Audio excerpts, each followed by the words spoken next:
wa Tanzania wachezaji watatu wa timu ya mpira wa miguu ya Singida Black Stars. Wachezaji wanaotajwa kwenye taarifa hizo ni kama ifuatavyo. Moja ni Emmanuel Kwame Keyeke, raia wa Ghana. Josephat Arthur Bada, Cote d'Ivoire ama Ivory Coast, pamoja na Mohamed Damaro Kamara, raia wa Guinea. Wachezaji tajwa walioomba na kupewa uraia kwa mujibu wa vifungu vya 9 na 23 vya sheria ya uraia ya Tanzania sura ya 357. Narejea tena, manarudia tena.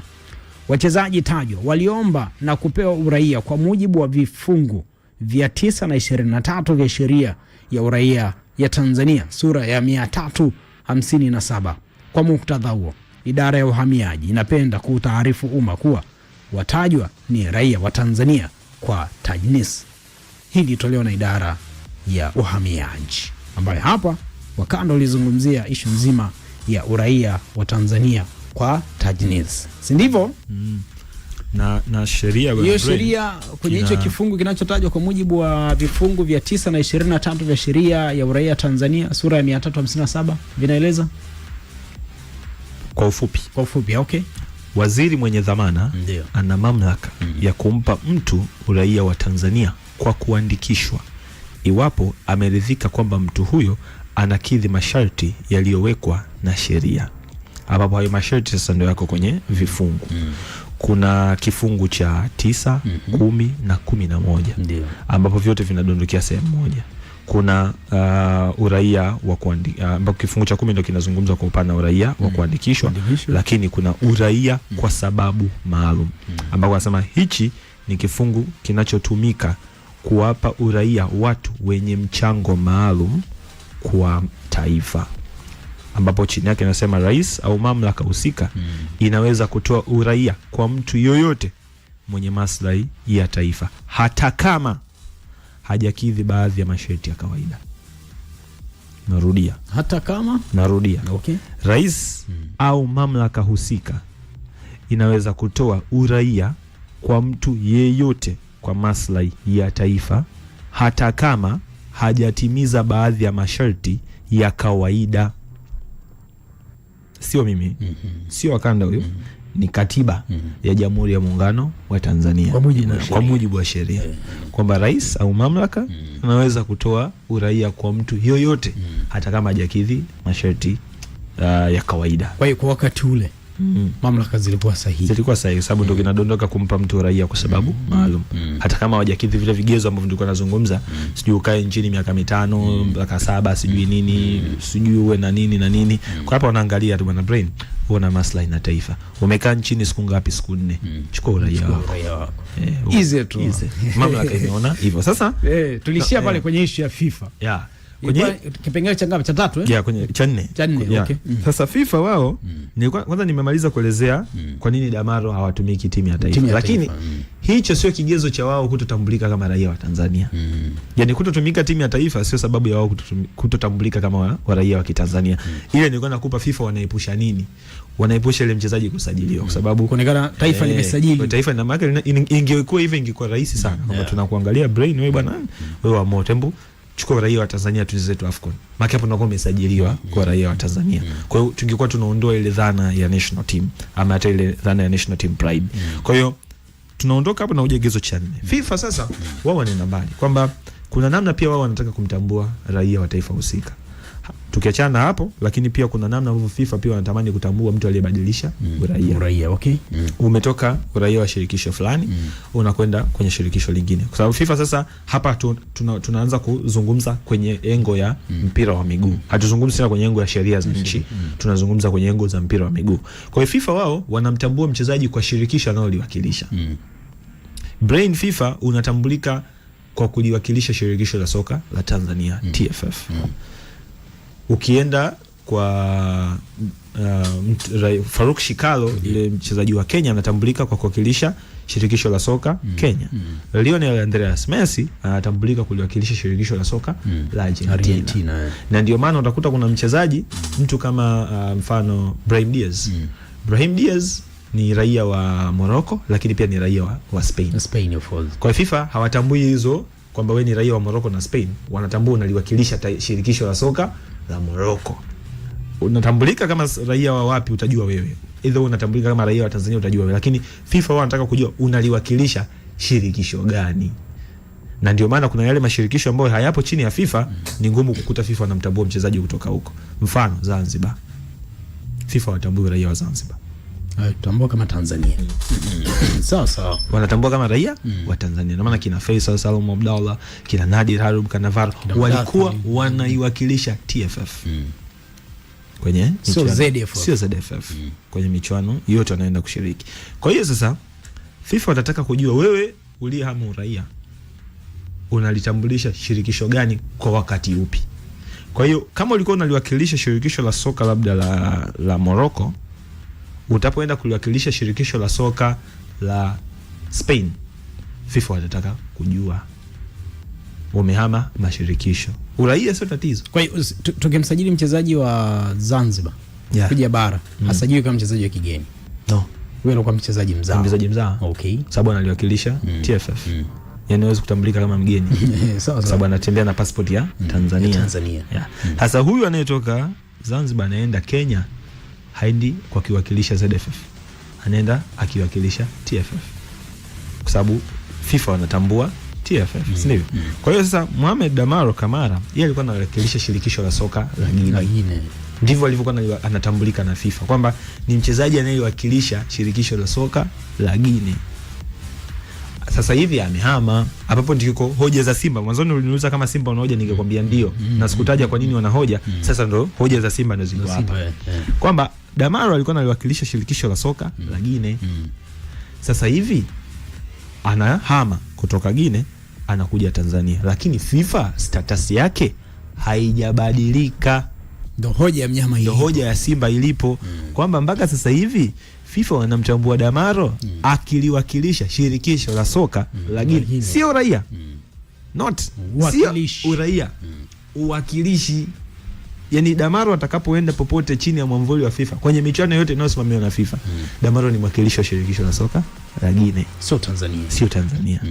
Kwa hiyo Simba wanapo question ni hapa kwamba je, mchezaji ambaye FIFA wanamtambua kama mwakilishi wa shirikisho la soka la Guinea anaweza vipi kusajiliwa kama Mtanzania huku?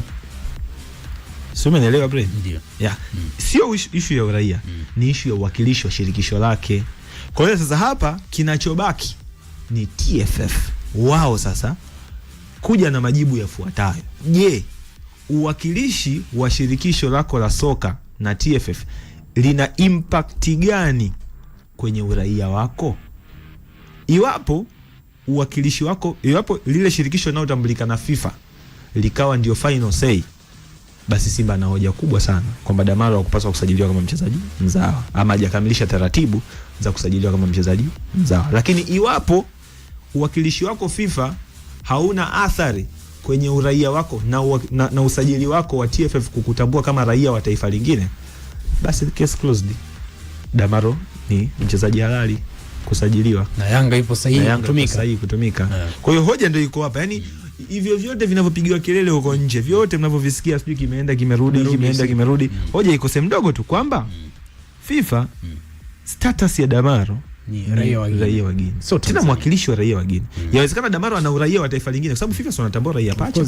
Yaani kama kuna taifa lina mtu anayetambua, yani kama kuna taifa lina raia wake ambao linaruhusu awe na raia mataifa manne. FIFA wao wana shida. Ndio maana nimekuwa mfano wa Ibrahim Diaz. Ibrahim yeye ana passport mbili. Au tundoke Ibrahim labda mtu ambaye labda watu wengi wamfahamu. Kuna mtu anaitwa Samuel Eto'o Fields. Samuel Eto'o ana passport mbili. Ana passport ya Cameroon na Spain. Kwa Samuel Eto'o kuna maeneo kisheria kawaida anaweza akatambulika kama raia wa Spain. Akienda Spain, Samuel Eto'o ni raia wa Spain. Ana haki zote kama raia wa Hispania. Akija Cameroon ana haki zote kama raia wa Cameroon. Kama Vinga anapoondoka huko, wanarudi kwa Angola sijui nini. Angola wapi? Watu wanaingia sijui Cameroon wapi. Yani hivyo simple. Kama N'Golo Kante, Spain, France, Mali. Okay, na Pogba hivyo. Guinea, France. Kama kaka zake kama sio wote. Kaka zake Pogba wote wengine. Kina Inaki wale. Williams. Ana passport mbili. Passport ya Spain na passport ya Ghana. Kwa hiyo hoja inapokuja, FIFA wao hawana shida na uraia wako. Wewe una uraia wa mataifa 6 utajua wewe. Una uraia wa mataifa 10 utajua wewe. Una uwakilishi wako utajua wewe. FIFA wao wanataka uwakilishe shirikisho moja. Kwa hiyo unaliwakilisha shirikisho gani? Wewe bwana Brain sasa hivi unaliwakilisha shirikisho la soka la TFF. Ukiwa unaondoka, iwapo Tanzania ingekuwa inaruhusu kuwa na passport mbili, wewe unaruhusu kuwa na uraia pacha, ina maana unapoondoka Tanzania labda unaenda kuwakilisha labda Kenya, FIFA inatakiwa watambue kwamba Brain Mpogole hivi sasa popote tutakapomuona haliwakilishi shirikisho la soka la Tanzania, na liwakilisha shirikisho la soka la Kenya. Kwa hiyo sasa kwenye protocol ambazo Simba wanazililia ni kwamba bado status ya Damaro FIFA inasoma kama analiwakilisha taifa la Guinea. Kwenye ile wakati wa mazungumzo ya usajili FIFA imepitisha vipi jina lake? Kwa hapo sasa nipo kuja na hii hoja hapa mwanzo kwamba TFF wao sasa, kwa sababu kuna vitu viwili nilivyovizungumza mwanzoni kabisa kama nakumbuka, TMS na DTMS. TMS inakuwa monitored na FIFA moja kwa moja. Unatoka Kenya unakuja kucheza Tanzania. Lazima hizi transfers zimatch. Kwa nini FIFA walianzisha hii TMS? Walianzisha kuficha ama kuondoa utakatishaji fedha kwenye mpira wa miguu. Kwa sababu mimi naweza nikamsajili mchezaji hewa. Naweza nikakusajili Brain, timu yangu inaonyesha imemsajili Brain, imemlipa milioni 100, imewalipa labda East Africa Radio milioni 100 kwa kumsajili Brain, kumbe huyo mtu hayupo kabisa. Kwa hiyo zile hapa kumbe zimetakatishwa. Kwa hiyo FIFA wakaja na kigezo kama sasa tunakuja na TMS mtukati. Brain unajaza kwa mchezaji wako, unajaza taarifa kule anakoenda na wanajaza taarifa. Lazima taarifa ziwiane. Na kwa hiyo labda mimi ndo mchezaji natoka Brain FC naenda East Africa Radio, ITC lazima itolewe. ITC kitu cha kwanza kinachonitambulisha, ITC ni International Transfer Certificate, lazima kiwepo. Halafu lazima taarifa utakazojaza wewe ziwe sawa na anazojaza napoenda. Kwa hiyo muda wa aina ya usajili, mkopo wa moja kwa moja lazima ijulikane, fedha inayotumika, muda wa mkataba na madude mengine hapo kati. Kwa hiyo FIFA wao wana monitor hapo, ndio inatoa release letter. Yes, hapo ndio inakuja kutoa release letter. Kwa hiyo FIFA pale wana monitor hiyo DTMS. Lakini chini yake mashirikisho mengi yana sajili zao. Yaani FIFA tena hapo hawapo. Kwa hiyo hapa tunakuja ndani ya mashirikisho sasa. TFF, ZFF, sijui shirikisho la soka la Kenya, shirikisho la soka la Uturuki, shirikisho la soka la Azerbaijan, shirikisho la soka sijui la Uingereza, shirikisho la soka la sijui Argentina huko, mashirikisho ya ndani sasa. Na yenyewe yana protocol zao ambapo ndo zinatambulika kama DTMS, Domestic Transfer Matching System. Hizi za ndani sasa. Kwa hiyo za ndani sio hazifanani na ile ya juu. Ya juu kabisa. Kwa hiyo ile ya juu ina vigezo vyake na hii ya ndani ina vigezo vyake. Mataifa mengi hayajaadapt TMS ya FIFA ndani, hasa mataifa ya Afrika. Europe wao wameshaadapt tayari. Mataifa mengi ya Europe yanatumia ile inayomatch na FIFA. Lakini Afrika kwa ukubwa mataifa mengi hayajaadapt. Kwa hiyo yana run na system zao walizozicreate wao wenyewe. Vigezo vya taarifa zao wao wenyewe humo ndani. Kwa hiyo Damaro sasa hivi atabeba ama atasajiliwa Singida kuja Yanga, sio kwa TMS ya FIFA lakini kwa DTMS, Domestic Transfer Matching System ya hapa. Kwa hiyo Yanga move ya Damaro kutoka Singida kwenda Yanga ameenda kama mchezaji wa mzawa. Ambapo TFF wao walianza wapi? Walianza kumsajili Damaro kupitia TFF. Kwanza tuanze hivi, Damaro anatoka Horoya anakuja Singida kwa kupitia TMS, Transfer Matching System. Yes. Sio umeelewa? Kwa sababu hapo ni international transfer. Anatoka Guinea anakuja Tanzania, lazima apite kwenye TMS. Sio loko tena.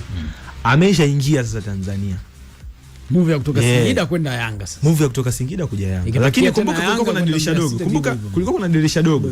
Kwamba dirisha kubwa lilianza, Damaro alisajiliwa kama mchezaji wa kigeni, ambapo ndo kwenye TMS. Lilipofika dirisha dogo, status ya Damaro kwenye usajili ilibadilika, kwa sababu dirisha dogo Damaro ndiko alikokuwa amepata uraia. Status yake kwenye dirisha dogo ikaswitch kutoka kuwa mgine mpaka kuwa Mtanzania. Ngosha wa Mwanza. Wakampa na Ngosha kwa sababu na huyu ni Msukuma wa Mwanza. Sasa TFF walibariki hicho kwamba kupitia mfumo wetu wa ndani sisi hatuna shida. Wewe una sifa za kusajiliwa, wakamsajili, wakampa na leseni. Kwa sababu gani? Alikidhi vigezo vya kuwa mchezaji kwa mujibu wa system ya ndani ya taifa letu ya TFF. Sio, umeelewa? Kwa hiyo Damaro alishakuwa cleared kucheza Tanzania akiwa Singida. Anatoka Black Stars anakuja Yanga. Hapiti tena kwenye TMS, hahitaji tena ITC. Hii ni local transfer. Sasa Wakanda anatoka Black Stars anakuja Yanga. TFF wanatambua vile vile walichomsajilia nacho Singida ndicho anachokuja kumsajilia nacho Yanga. Kwa hoja hizo sasa Wakanda, bado mimi simuoni Yanga kama anahusika kwenye hilo. Ila maybe kama ulivyosema kwamba kwa kwani mali yao Mohamed Damaro anayelalamikia. Sasa kama Yanga hana room ya kuwepo kwenye hii kesi, nafikiri Simba wao ilibidi washtaki TFF. Of course. Yani sasa hivi yani wameidhinisha. Simba ingekuwa na make sense kwa 100% iwapo hii kesi ingekuwa ni wao dhidi ya TFF kwa kusajili wachezaji ambao wana walaki. Na huo walaki ni pia inabidi uthibitisho, kwa sababu Simba ameweka hoja kwamba huyu tunaamini kuna mapungufu kwenye uraia wake, kwa sababu bado status quo yake FIFA inasoma kama mwakilishi wa taifa lingine. Uraia wake hauna shida. Nakumbusha tena, FIFA wao hata wao na uraia wa mataifa 40. Wao wanatambua shirikisho moja utakaloliwakilisha. Mashirikisho yao yale ambayo yapo chini yao. Kwa hiyo utachagua moja kati ya yale ambayo yapo chini yao utaliwakilisha. Utaliwakilisha taifa gani? Wao ndio ambao watasubiri. Sasa kuna namna ya mabadiliko ambayo yanatakiwa kufanyika ili FIFA watambue kwamba bwana Brain amehama sasa kuwakilisha shirikisho A analiwakilisha shirikisho B. Na hapo ndipo ambapo tunakuja kwenye zile protocol, unakuta FIFA anakuambia ili uhame kwenye uwakilishi wa shirikisho fulani kwenda shirikisho fulani, either uwe hujacheza mechi 3 kwenye shirikisho lilotoka, uwe chini ya miaka 23 labda, kama umecheza hizo mechi 3 na chini ya miaka 23 ndio unaruhusiwa kuhama na vigezo vingine. Pale FIFA wataswitch status yako kutoka kuwa mwakilishi wa shirikisho lingine kuja kuwa mwakilishi wa shirikisho la Tanzania. Sio, umeona? Yes. Kwa hiyo sasa kama status yako bado inasoma ni mwakilishi wa shirikisho la soka lingine, je, TFF sasa anaonekana kuja na majibu kwamba walicholeta Simba kina hoja wakina. TFF ndio wana majibu kwamba jamani, Simba FIFA ama status ya mchezaji FIFA haina impact kwenye transfer matching system yetu, kwamba FIFA wanaweza kukutambua kama mwakilishi wa shirikisho la soka lingine, sio raia wengine pekee. Nimekwambia hapa unaweza kuwa raia hata mataifa mawili, lakini FIFA wana shida na uraia wako, wana shida na wakilishi, kwamba utakapoenda kwenye mashindano yao unaliwakilisha shirikisho gani? Yani utakaposimama leo Brain unabeba bendera ya Tanzania, je, FIFA wanatambua wewe unabeba bendera ya Tanzania kwenye michuano yao? Kwa hiyo TFF wanatakiwa kuja kusema na status ya mchezaji kwenye shirikisho husika haina impact kwenye usajili wake wa ndani. Kwa sababu kitu ambacho mimi nilikuwa nakiwaza, je, iwapo mchezaji Damaro angekuwa amecheza Guinea mechi 10, angekuwa amecheza Guinea AFCON 4, sio, umeelewa? Halafu baadaye Guinea amekosa namba, haiti tena timu ya taifa ya Guinea, akaamua kubadilisha uraia. Kumbuka FIFA watabadilisha. FIFA wao wataendelea kumtambua Damaro vile vile kama ana status ya Guinea. FIFA watabadilisha. Hawatakubali Damaro aje aliwakilisha tena shirikisho la soka la Tanzania, kwa sababu atakuwa hajakidhi vigezo vya kuswitch ule uraia wake wa FIFA. Lakini uraia wa ndani Damaro ana haki zote za kuupata. Ana haki kabisa ya kutoka kwa raia wa Guinea kuja kuwa raia wa Tanzania. Kwa hiyo hoja yangu mimi ndio iko hapa kwamba kama Damaro angekuwa hakidhi vigezo vya kuswitch uraia wa FIFA, ama switch uwakilishi, sio raia, uwakilishi FIFA, Simba wangepeleka hizi accusation. Lakini mimi naamini zimeenda kutokana na ile notion ya kwanza utani wa jadi, lakini naamini wa kujibia haya ni shirikisho la soka Tanzania TFF kuja kuclear iwapo status ya mchezaji inayosoma FIFA je, ina impact kiasi gani kwenye usajili wake wa ndani katika harakati hizi za usajili, kama nilivyosema, sio kwenye TMS bali ni kwenye DTMS. 2:03 tarejea hapa. Swali langu kwa Wakanda, vipi Yanga wasipojitokeza kama ambavyo jana ilivyozungumzwa, watakuwa na kosa lolote kama shughuli inaendelea kwa wakati? Nataja kwamba mashtaka inabidi yawe ni kati ya Simba dhidi ya TFF. Vipi mtazamo wako wewe? Hii ni Kipenga Star Africa Radio kutoka Mikocheni G, Dar es Salaam. Usiondoke, sekunde chache sana tarejea. Kutokea Mikocheni Dar es Salaam.